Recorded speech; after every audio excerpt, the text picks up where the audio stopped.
Yo, what's going on? What's going on, guys? I'm live, and we're here. This is a new thing. I weren't anticipating to be doing something like this, and I thought it would be cool if I can try. Firstly, can you guys hear me? Am I nice and clear? You guys can hear me, yeah? Okay. Well, we'll check. Let me see. Maybe the lighting will be a bit better if I move the position. Yo, nice and clear, my brother. Thank you. I'm glad. All right, man. So you know what? Basically, this is a bit different from the normal live streams I do. Normally, when I do a live stream, yo, what's up, Super 4? What's going on, G?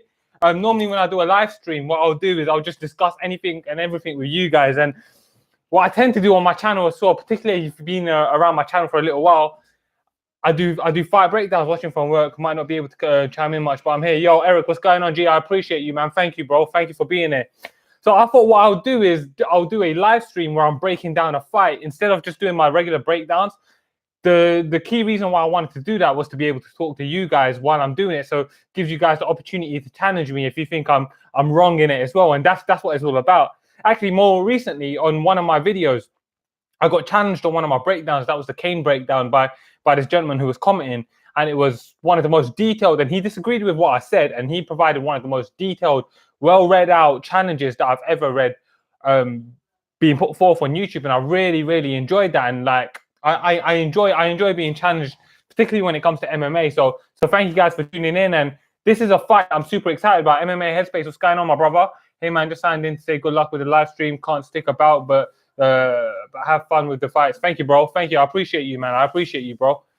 So yeah, this is a fight that I am especially looking forward to, and it's a fight between two key British welterweights. It's a fight that I wish was happening on British shores, particularly in London, and because I could have gone down there, being that I live in London, and it kind of sucks that it's not happening in London. But nonetheless, I'm super excited about this fight, and it's a fight that I feel like is going to have some value in the world rating. So when I personally look at rankings, I don't look at rankings like UFC rankings. I always like to consider MMA as a whole, as a big circle, and I think whoever wins this is going to be worthy of a top 10 consideration in the welterweight division of the entire world. And I don't mean that lightly. I'm more hyped for Crow Cop and Nelson. That's a good fight, and we'll talk about that too. But I think when you think about the positions they are in their career right now, this is a much more meaningful fight that's going to have much more of an impact in the divisional landscape. Crow Cop's 44 years old. Roy Nelson's 40-something years old. They're both... Crow Cop's on a bit of a win streak, but Roy Nelson's caught some else. Anyway, let's get into the fight here. So let's go through the tailor of the tape, like I always do with all my breakdowns. And I think some key figures really in this tailor of the tape, more so than other ones, that should be considered. So firstly, we're looking at the age. MVP, Michael Venom Page, he's 31 years old. Paul Semtex Daley, he's 35 years old. Now, that is key. Whilst 4 years in itself doesn't seem like a big difference, there is a difference in that age gap, and like it has to be considered in the sense that Paul Daley has been around for a long time. He's been around in MMA since the Cage Rage days. When I was younger, I used to watch him in Cage Rage, and then, you know, he fought Jake Shields back in Elite XC for the Elite XC welterweight title, went on to fight in the UFC. He's been around for a long time. So when we're talking about age, you got to consider it like, yeah, exactly, 40 and 16, and that's what I was going to come on to next. When we're talking about age, and it can't just be looked at as the linear number, it's got to be looked at as in terms of MMA age as well. And a great example of this is Shogun at 29 wasn't the freshest fighter, and I think that's something that we shouldn't forget. So that 4 years is a key difference between the two fighters, and I think it's important to note that going into this fight, because that youth, that spring, that little sprucing MVP step should make a difference. Let's look at their records now. So, like my man, what's that 4-0 said, Paul Daley, his record coming into this fight is 40 wins, 16 losses, and 2 draws. All right, let that sink in for a bit. Okay. That is 58 professional fights in a mixed martial arts cage. Let's not stop there, though, because that's not all his professional experience. He's also 21 wins and 3 losses as a kickboxer. He's had 24 fights as a professional kickboxer. 24 fights there, 68 fights. 58 fights in MMA. That is a lot of fights. We're talking what, 72 fights? Oh, you know what, brother? I couldn't tell you how many of those were KO'd. I wish I would have got those figures for you, but I never got them. Sorry, my man. But he's got a lot of experience on his ledger. Then we're looking at MVP, who on the other hand, he's got his professional mixed martial arts record is 13-0, and as a boxer, he's 2-0. So he's relatively inexperienced. Like, he hasn't caught that much mileage. He hasn't ever lost. He's not even had a particularly difficult fight. And then when we're going back to the experience with Paul Daley, you got to remember he's been in tough fights. He's been in a war with Nick Diaz. That was one of my favorite fights of all time. He had that tough fight with 30. Thank you. What's up, Horo? I appreciate that, brother. Got that undefeated mentality though. Yeah. That's true, and that's to consider. So with Paul Semtex Daley, he's been in wars with guys like Douglas Lima. He's been in a war with Nick Diaz. Throughout his career, he's been in multiple wars. The fight with George Masvidal, that wasn't an easy fight. He's had really tough fights, so he's taken wear and tear over the years in his mixed martial arts career. With MVP, he doesn't have that wear and tear. He hasn't been in no wars. The toughest fight he's probably been in is it Eddie Sanchez or Fernando, something like that, something or other. That gentleman who was 25-13 coming into the fight. That wasn't a tough fight in the sense that he took a beating or he had a tough time in that fight. That was a tough fight in the sense that he didn't win a clean landscape. He never really got hurt or rocked or dropped in that fight. He was controlling that fight, so it's not like he took damage in that fight.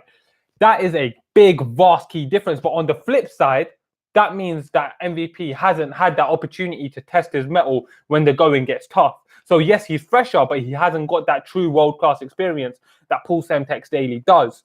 He hasn't been in there in those fights when it's been tough. He hasn't been in there when he's been losing and had to win the fight still. He hasn't been in there and had to come out. Michael Page will have definitely have the hardest fight of his career. This is unquestionably the toughest fight of Michael Venom Page's career, and stylistically, it's going to be the toughest fight of his career that he will have for a long, long time. Just in terms of the style that suits him. Obviously, if he was to fight a wrestler, Roy Powers, who would win a fight? Me versus you. Well, that depends, my brother. I don't know what your background is. So back to this fight. And then now let's look at some key figures here. You got MVP, who's 6'3", fighting Paul Semtex Daley, who's 5'9". That's what 10, 11, 5 inches. He's got a 5-inch height advantage on him, and that counts. This is a striking fight. Make no mistake about it. This fight will be handled on the feet. This fight is going to be handled on the feet. So that is going to count. And that also plays out in the reach advantage. The reach advantage for MVP, he's got a 3-inch reach advantage on Paul Daley. He has a 77-inch reach, and Paul Daley has a 74-inch reach. That 3-inch in reach advantage is obviously exaggerated with the height difference as well. So that is a key. That's a key advantage right there for MVP. I think MVP's distance control is fucking incredible, though. That's why I think he will win. My man, you're a straight G, because I tell you what, I was gonna in my breakdown. That's gonna be one of the key things I'm gonna talk about. Yeah, no, I appreciate your mind for the game as well, man. I can see you got knowledge right there. Let's look at their styles and their stand-up. So we know that they're both strikers. We know both Michael Venom Page and we know that both Michael Venom Page and Paul Daley are both strikers. But the way that they strike is different, and that comes down to their background.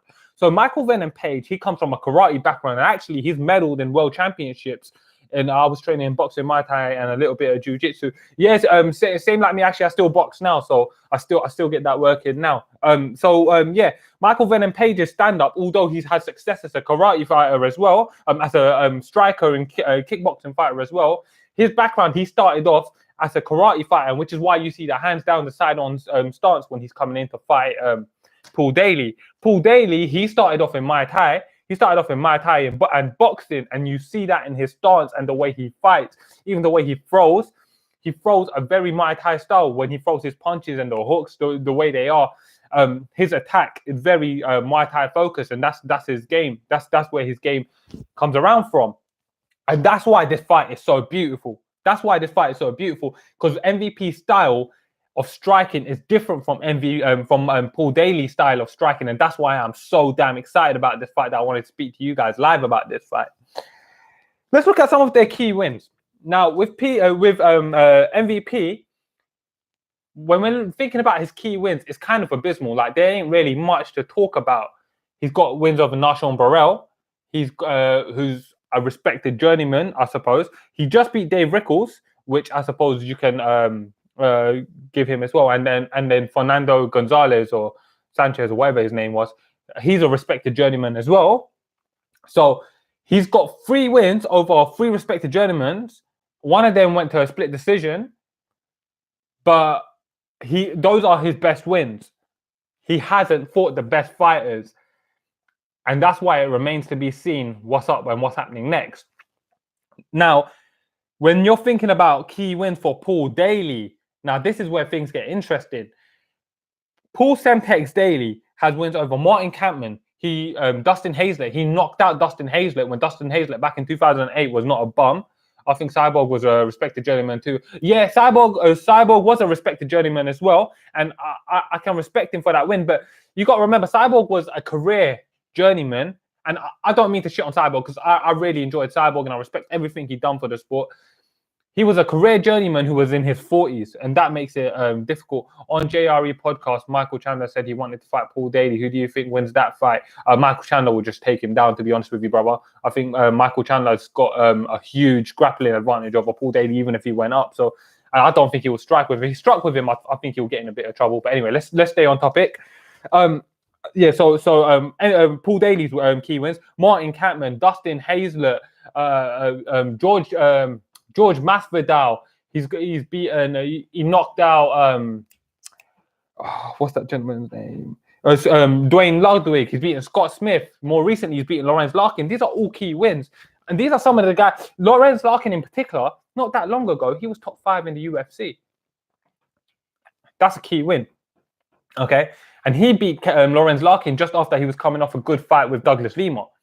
Lawrence Larkin is a high-level fighter, and for him to beat Lawrence Larkin, that says a lot about him. He knocked out Lawrence Larkin. That's a great win. So when it comes to experience, key wins, world caliber competition, who's had their mettle tested, there is no question who's got the advantage. Let's think about some of the issues now. I think with everything being said and everything being considered, everything that I've put out there already, it's quite obvious that one of the key problems for Michael Venom Page in this fight is going to be his lack of experience. Okay, his lack of experience coming into this fight, particularly at world-class level in mixed martial arts, is going to be one of the things that I reckon Paul Daley is going to be preying on. And the way that becomes exploitable by Paul Daley is by throwing some stuff on MVP that maybe he wasn't anticipating, maybe even throwing in a takedown somewhere, mixing it up and taking the fight to the later waters, and then putting the pressure on MVP, a pressure that he hasn't felt before. How does he deal with that? I don't know. No one knows. He hasn't been there yet, and that's what I'm excited to find out. For Paul Daley, one of the key issues has to be: is there wear and tear on his body at this point in his career? Yeah, but that's it. Other than that, it will be a striking fight. Yeah, that's it. I agree. It will be a striking fight. With Paul Daley, the issue that blatantly jumps out to me that should be considered in this fight: what kind of wear and tear has Paul Daley got in his body at this stage of his career? Like I said, he's been in there in the tough fights. He's had nearly 80 pro fights. What kind of wear and tear does he have on his body, and what stage is he at right now? Paul Daley wants to KO MVP, laugh out loud, trust me. Yeah, I know he does. He definitely wants to KO MVP, and he's coming out there to KO him straight up. 100 facts. You're dropping facts out here, bro, because that's 100 what he's going to be trying to do out here. He's going to be coming out here trying to knock out MVP. But so with Paul Daley, he's got wear and tear on his body at this stage of his career. He's definitely not learning no more. I don't think I've seen an evolution in Paul Daley's game in a long time. I think that's something that bears considering. What does that mean? What does that mean for what's going on? What's going on in his head coming into this fight? What's he thinking? How motivated is he? I know he hates MVP, but how motivated is he in the gym after having done this his entire damn life? How much does he want it? I've been in there on that. This is completely anecdotal, but I've been there in the gym with guys who have journeyman fighters, but guys who've had 20 or 30 fights and just they're going through the motions now. Is he going through the motions? Does he still want it as bad as MVP, who's going to have the hunger? The X factor. The X factors in this fight for me with MVP has to be that he's fresh and he's hungry. And for Paul Daley, it's got to be his experience and his ability to knock out anyone on the feet. He can knock out anyone on the feet. Facts right there. If anyone disagrees, I don't care. Paul Daley can knock out any man on the feet. If he gets the opportunity to, he can knock you out. How do I see the fight playing out now? See, it sounds like I've said Paul Daley's got the advantage in experience. I feel like he's got the better wins. He's more tested. He's had his metal tested. It almost sounds like I'm going to be picking Paul Daley coming into the fight. But you know what? I am not picking Paul Daley to come into the fight. My GNC, as you said, MVP's distance control is brilliant. He has brilliant distance control. He is able to get in and out very fast. He's a sharp fighter with a sharp mind. He's got a shrewd mind for distance, and that comes from that karate background. Paul Daley can be a bit of a slugger. What I'm anticipating here completely is that MVP is going to come out. The fight's going to this fight will be settled on the feet.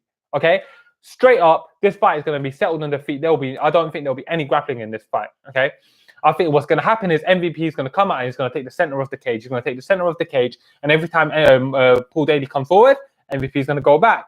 He's going to engage on his terms. And other than that, I don't think MVP is going to be able to land any big or clean shots on him. I think he's going to get him. Do I think this fight, quick breakdown of Krokop versus Nelson when you're done with this one, please? Yeah, I will do that, G.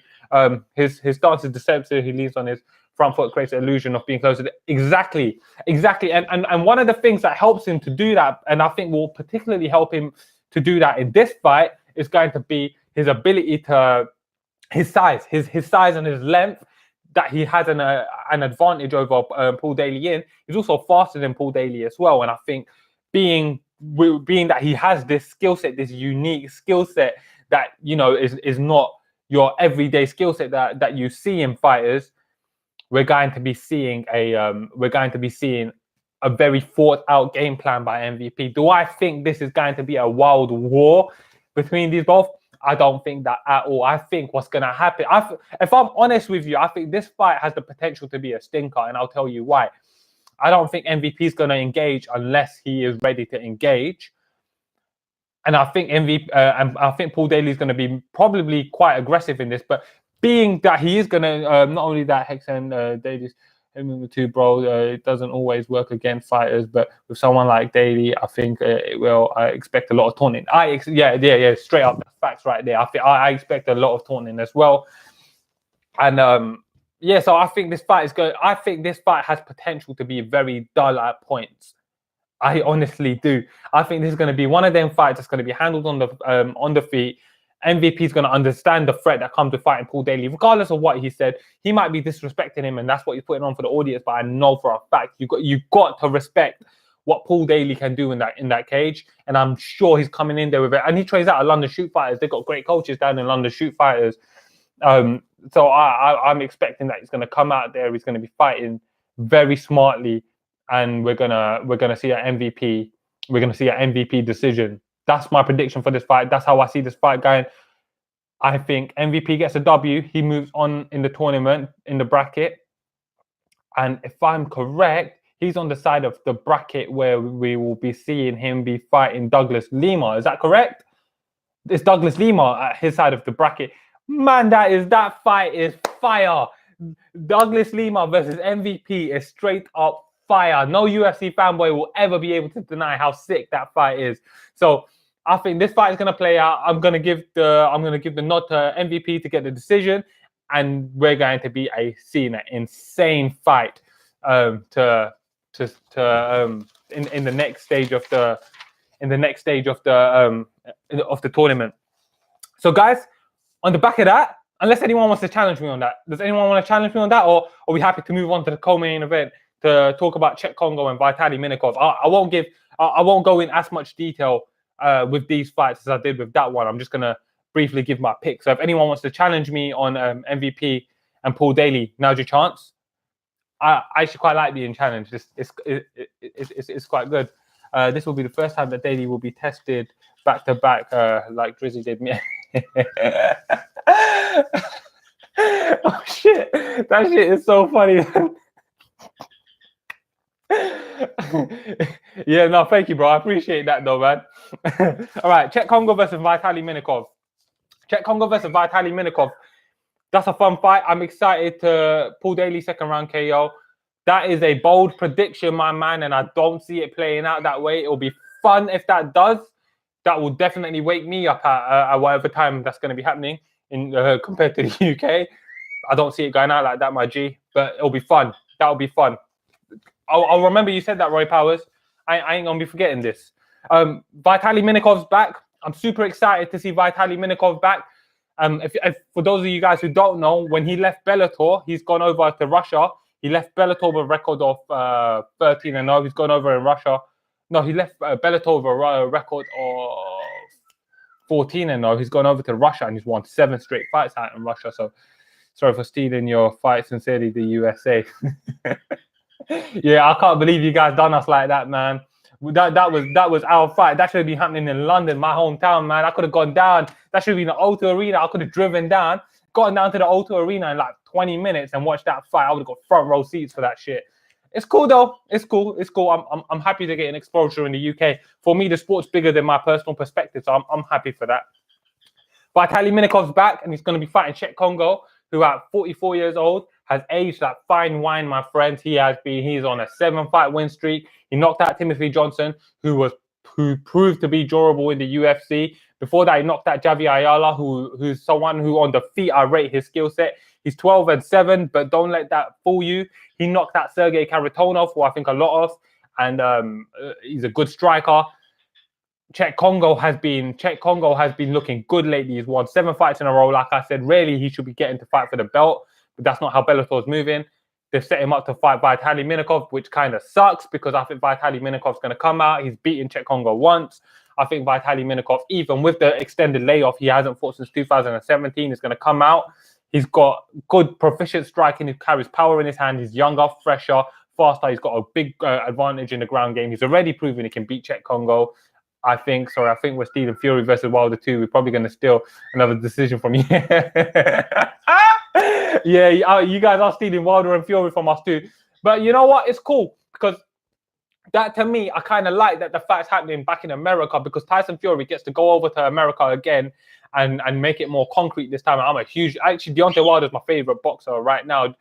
Not because he's the most technically proficient, best boxer, because I just like watching his wild swings and relying purely on knocking. Keith Thurman done this impression of Deontay Wilder that nearly killed me. That shit had me in stitches. So I would actually like to see Fury go out there and get the W this time, and I think Fury will. I think Fury's going to get a nice clean sweep. I think it's going to be much sharper this time. Bro, we love Fury over here. Joshua can kick rocks, though. Yeah, I don't like Joshua, mate. I'm not a Joshua fan at all. I feel like Joshua's avoided so many of the toughest fights out there, and I'm kind of tired of him at this. Joshua and Eddie Hearn straight up, they can go. This is common advice that I give. This is common advice that I can give. But if you think that Anthony Joshua and Eddie Hearn ain't avoided fighting guys like Deontay Wilder, well, let me give you some advice. I don't know how the kids do it these days. Go online. I don't know. Maybe get yeah. Go online. I don't know how the kids do it. Maybe get on some apps.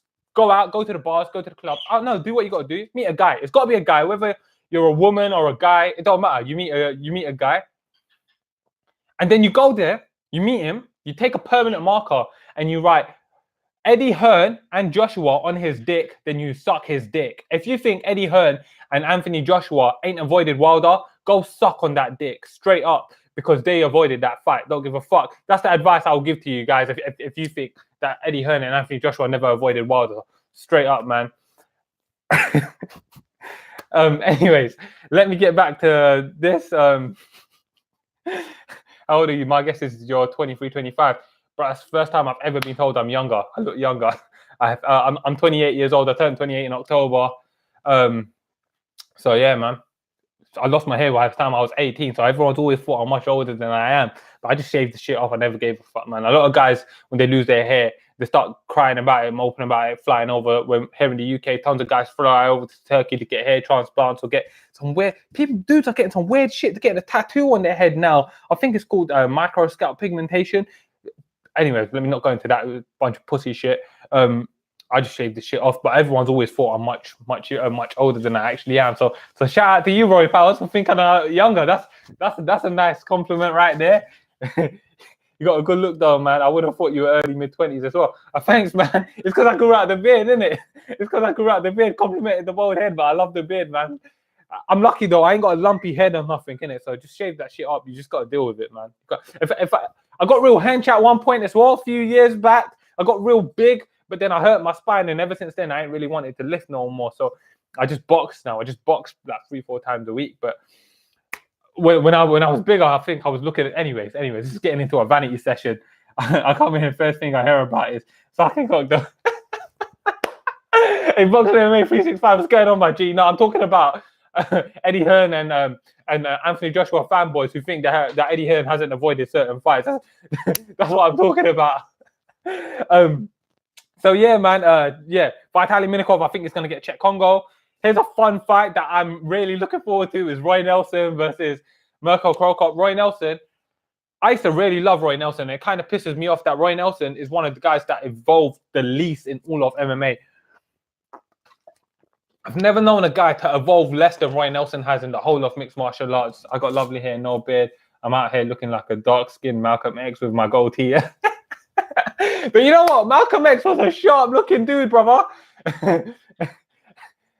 But you know what? You got lovely hair. No, bruv, I bet you're getting girls. I bet you're getting girls around the clock, straight up. I'm sure of it, man. Especially if you're looking like Malcolm X with your goatee.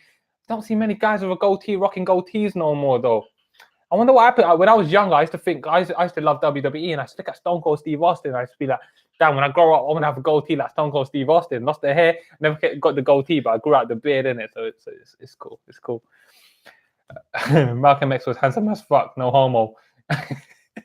You know, I don't even say no homo no more. It's gotten so bad, man. I'm always out here complimenting guys. My missus is like, come on, man, you're getting me worried about it. You know? Yeah, man. Grew out the beard. You know, ever since I've been 16, I've never not had a beard on my face. I've never not had a beard on my face. I've always had a beard on my face. So yeah, but yeah, Roy Nelson's he never ever evolved. He never used his grappling skill set, and it's kind of a waste of his talent. All he's got is that over looping hand. And although he knocked out Mirko Cro Cop in their last fight, Mirko Cro Cop was winning that fight before he got caught. Damn, I thought y'all were saying goatee. No, not gold teeth, not gold teeth. I ain't I can't even have gold teeth out here working in finance out here and shit. Big country hasn't evolved, bro. He's just growing that baby bump for you. Oh shit, this shit is killing me right now. You guys got jokes. Yeah, that's the only way he's evolved. His skill set hasn't evolved though, and I think Mirko Cro Cop. It's funny because when you think back to 2011, the thought process was that Mirko Cro Cop was out at the door now, and that Roy Nelson is the new heavyweight, and he's going to be sticking around, and Mirko Cro Cop's going to be guy. Now I remember watching UFC 137, and they done that frame on Mirko Cro Cop after the event, and then you got Mirko Cro Cop and it's kind of twitching like this, and like after the knockout, and then you got Roy Nelson. He came out, shaved his beard, and Joe Rogan was like, "Look at Roy, he shaved his beard, the handsome bastard." It's funny how things work out in MMA, because here we are 8 years later. Mirko Cro Cop is on an 8-fight winning streak. He won the Ryzen Grand Prix. He went and had a legitimate career again as a K1 kickboxer. After that, won the K1 Grand Prix. He beat Jarrell Big Baby Miller twice. For those of you who don't know, Jarrell Miller may be defeated in pro boxing, but he's gotten his ass whipped twice by Mirko Cro Cop. Let's not forget that right leg hospital. Yeah. Those was they. I loved Mirko Cro Cop. So he's gone on to have this relevant career in mixed martial arts, and I believe he's gone like 9-1 in his since that fight with Roy Nelson, and that only loss was to Alexei Oleinik. He knocked out Satoshi Ishii twice, and I think with the help of his great diet and exercise and meditation, and I'm sure nothing else, Yeah, nothing else. Mirko Krokop has been able to reignite his career, and I think he's going to be able to get the W. I think he's going to land the harder shots. Roy Nelson's chin isn't what it used to be. Mirko Krokop at this age still hits blasted hard, and I think Mirko Krokop is going to come in there. He's going to land some heavy shots, and I reckon Mirko Krokop is even going to get the finish. I'm actually predicting a late first round or second round stoppage for Mirko Krokop over Roy Nelson, and I really, really would like Roy Nelson to consider calling it a day at the end of this, because at this stage, what is Roy going to do in his career? I understand that all fighters fight for money, but seeing Roy, would you like Mark Hunt to retire or join the? I don't. I think if Mark Hunt wants to fight, he can still fight, because he was doing good against Alexei Oleinik, who's a top 15 heavyweight. He should have won the Alexei Oleinik fight. If he wants to fight, I'm happy for him to fight. I think Bellator would be a fun place for him, but what I think would suit him better would be one championship. I wouldn't mind seeing Brandon Vera and Mark Hunt throw down. I think that would be a dope fight. If you're not a fan of the one championship product, check it out, man. I think that's a good fit for Mark Hunt. That would be fun. I was watching Krokop fighting earlier in Pride, and Krokop can still bang where Roy Nelson is struggling in Bellator. That's true. That's true. I mean, it's fair to say that Roy Nelson has actually fought better fighters in MMA, because obviously Matt Mitrione, Sergey Karatonov, these are good fighters. But I think Roy Nelson should consider retiring after Krokop beats him. I think Krokop will. I actually want both Nelson and Krokop to retire. Yeah, I wouldn't mind seeing Krokop retire after this fight, particularly if he gets the W, which I think he will. I think it's time for him to call it a day. There was a point in time when Dana wanted Roy to drop to light heavyweight. I wish he did. Think Mark should retire, man. He takes too many hits these days. I agree with you. Mark should retire. Firstly, Roy should have dropped to light heavyweight. He should have taken his diet much more seriously, and he should have dropped to light heavyweight. And I agree with you. I want Mark Hunt to retire. I do agree with that. But if Mark Hunt insists on fighting on, and he wants to fight, I feel like one championship is a good fit for him, because A, there's no killers out there that's just gonna brutally bust him up, and B, he can fight Brandon Vera, who isn't in his prime in his own right. He's 41 years old, and it wouldn't be a badly competitive matchup. So yeah, whilst I don't want him to carry on taking hits, it's Mirko Krokop for the chance to fight the winner. Mirko versus Belfort for the chance to fight the winner of Yoel, and Overeem for the. Yeah, I wouldn't mind seeing Overeem back on TRT. I wonder if Belfort got back on TRT, if it could ever be as good as he was back then again. That would be fun. I would love to see Brandon Vera to get KO'd stiff. I don't think it's going to happen in one championship, to be honest with you, brother. I think if Mark Hunt went there and fought Brandon Vera, that might be a potential thing. Krokop versus Fedor too. For the part of me that loves nostalgia, and if Krokop wants to fight on after he beats Roy Nelson, and Fedor says, you know what, I want one more fight, let me throw down one more time in Russia. Bro, let's not forget Mirko's from Croatia, which ain't that far from Russia. They should fight each other. I'm down for that. 100. I am down for that. That'll be a fun fight. But yeah, only if Fedor is juiced. Fuck it, put them both on the juice. Let them both have the same Mirko Krokop diet. That'll work. They'll redirect him. Also, the Asians have much more respect for arts than they do the West over here. It kind of burns me that it's so much about the money now. When everyone's talking about the money fight this, the money fight that, I don't particularly give a shit about. And look, it confuses me when fans are obsessed about it. What I find so much, Eric, I'm sure you'll see this, because Eric is my boy from MMA fighting. So for those of you lot who don't know about MMA fighting, I'm sure you guys all know about MMA fighting, but I comment on MMA fighting all the time as Still UK. And when I started this channel, I actually said a shout out to everyone if anyone can support me. And Eric Gall was probably my first subscriber.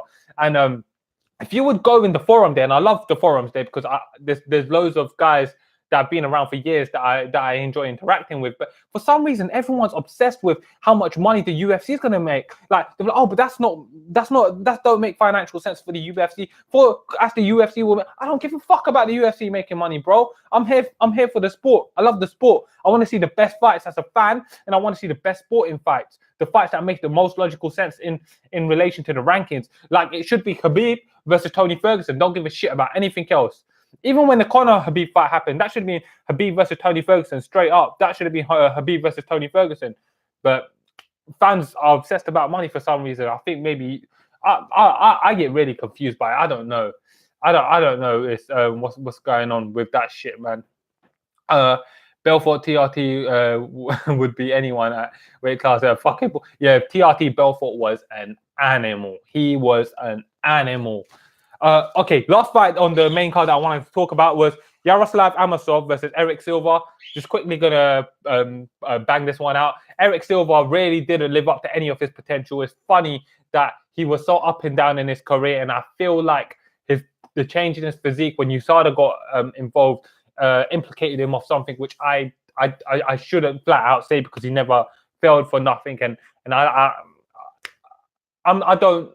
I liked Eric Silva a lot, and whilst I'm a very small channel, if Eric was to ever come across this, I wouldn't like it to seem like I'm pointing fingers at him. But I personally believe that it's interesting that his body deteriorated the way it is, and how his skill set at a young age just seemed to lose his reflexes and everything else that was going on. So, in my opinion, Eric Silva has had some shady business going on at some point. So I think, and Yaroslav Amosov is a straight bad boy. My little brother's actually who told me about him when he was first in when he was still in Russia, murking fools in Russia. So I think he's gonna murk Eric Silva. I don't think Eric Silva's got nothing from Street Fight. Hey, you're a Street Fighter guy, yeah, man. I still bang out the Street Fighter now. I was thinking about getting the you're right though. I never thought of that, but yeah, I was thinking about getting the 30th anniversary edition, but yeah, that's complete digression. So yeah, man, those are my picks for the main card, for the Bellator card, and this is a card I am absolutely stoked for.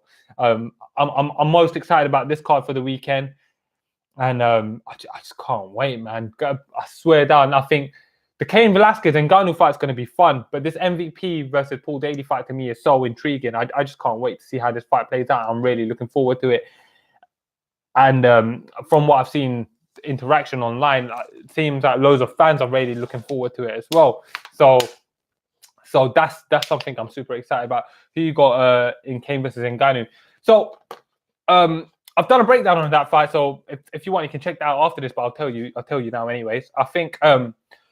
This is kind of a hard fight to predict, and it's kind of difficult to say, because when we're talking about Cain Velasquez, we're talking about a 36-year-old man who hasn't fought in 2.5 years. Has fought once in like the last 4 years, and he's fighting a guy who's fought 7 times since he last fought. It's actually someone else that pointed that out to me, to be fair. And Francis Ngannou is a guy who has destructive power in his hands, and he's also a lot fresher than Cain, who's had tons of surgeries and injuries. I think what I'm gonna pick is Cain Velasquez to come out, and I'm making this prediction based on the fact that I've seen Cain Velasquez have a layoff, come back and still look good. Like he had over a year layoff when he fought Travis Brown, and he still looked good. And this layoff in particular, he said he hasn't had it because of injuries. He's actually saying he's had this layoff because he wanted to spend a lot of time with his family, with his kids, and he wanted to be there for his wife as she gave birth, and all of that was going on. So I'm expecting a healthy Cain Velasquez to turn up, and that's what I'm making this prediction on the back of. If Francis Ngannou was to land a bang in a minute of the first round and knock him out, much like JDS did, that wouldn't surprise me, because this is the heavyweight division, and with Francis Ngannou, those consequences are much more evident than they are generally with other heavyweights, and they exist with almost every heavyweight. But I'm going to pick Cain Velasquez. I'm going to pick Cain Velasquez to come in there and swarm him. I think he'll be on his face the whole time. He's going to be going for the takedowns. I think he's going to be pushing the pace. I think he's going to hold up Francis against the cage a lot. And I think by the time we get into round 3 and 4, I think we're going to be seeing Francis Ngannou melt. And I think Cain Velasquez is going to take it. But if Francis Ngannou does land that giga bang, it wouldn't surprise me. I think that's a real potential for. There's real potential for that to happen. Eric Silva, watched his whole career. He had potential to be a great fighter, great event. I love it. Fucking million tweets to Scott Coker to sort out TV deal has finally paid off for Irish UK fans. Yeah, man, it was getting really frustrating, man. With what was going on between for us UK fans. For those of you guys who don't know, us UK fans we had no live deal. We was getting it on tape delay like a day or 2 later, which is straight up bullshit. I was watching it live because I was just having a look and seeing what I can find. and I was always managing to find it. But I hate that shit. I would rather be able to just sit down and watch it straight up so I can enjoy the product. It's one of the most frustrating things ever. I'm glad they found a way to sort it. Skill for skill, there's no comparison in skill, and that's my point too.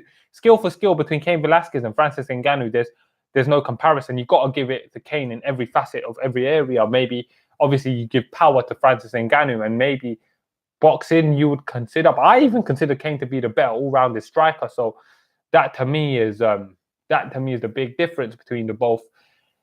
I'm really looking forward to that fight. I can't wait for that fight. But to me, this weekend's all about the Bellator. Even Sergey Karatonov versus Matt Mitrione, that is such a bad boy fight. You got Logan Storley in the co-main event, who's a straight up bad man.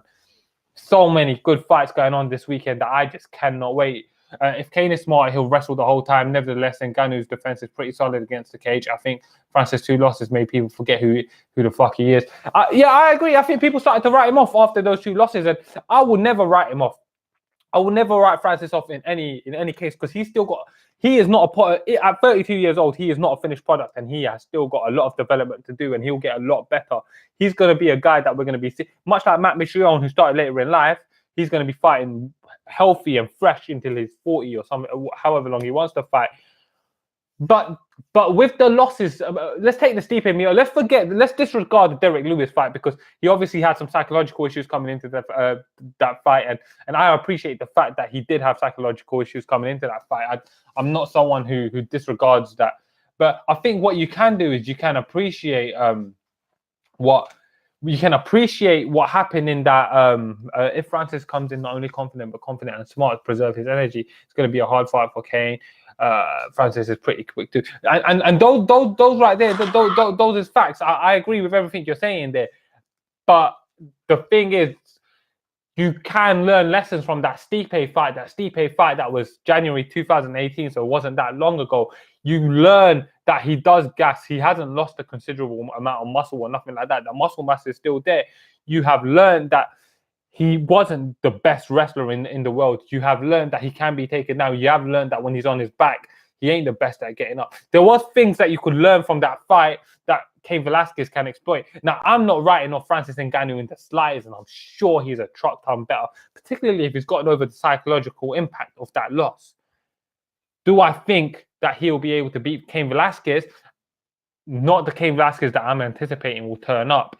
If Cain Velasquez turns up as a shell of himself, then yeah, sure, he'll beat Cain Velasquez. But you don't know what's going to happen and how the fight's going to play out. It's going to be an interesting fight, and I'm really, really looking forward to it. What a fun fight this is. What a fun weekend for us fight fans.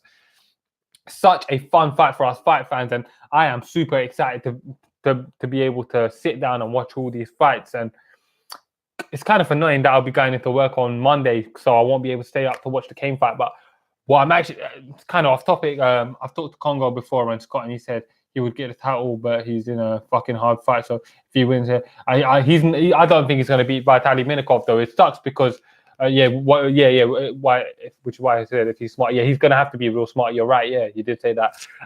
He ain't going to get the title fight though, Boxing MMA 365, because he's not going to beat Minakov. Minakov is just too good. Minakov's a very, very, very talented fighter, and I think a lot of people who haven't had exposure to him are going to be surprised at what he can do. He's 21-0. That don't just happen. He's beaten Czech Congo before as well. If Czech Congo lands one of them a fast punch, you never know what might happen. He does deserve a title shot. I wish he would have had it already. Kind of pisses me off he hasn't. What are you gonna do though? That's Bellator. But right, guys. So I'm gonna be looking to wrap it up now. I'm gonna be starting. I'm starting a new gym routine. So tomorrow I'm gonna wake up at 5 a.m. and hit the gym. It's gonna be the first time I've done any kind of weights in a very, very long time, because I've had injuries before. So I'm gonna try to get into a really careful routine. Try to put on some size. Starting to get a bit skinny now, so I don't really like looking too skinny. I got called skinny cunt over there or some shit like that on YouTube. It's cool though. It's cool. But my brother, much love. We'll link again. I am on Instagram. Just search me, Mind for Combat. It's not a very big Instagram. I focus most of my attention on YouTube. But thank you for checking out my stream, brother.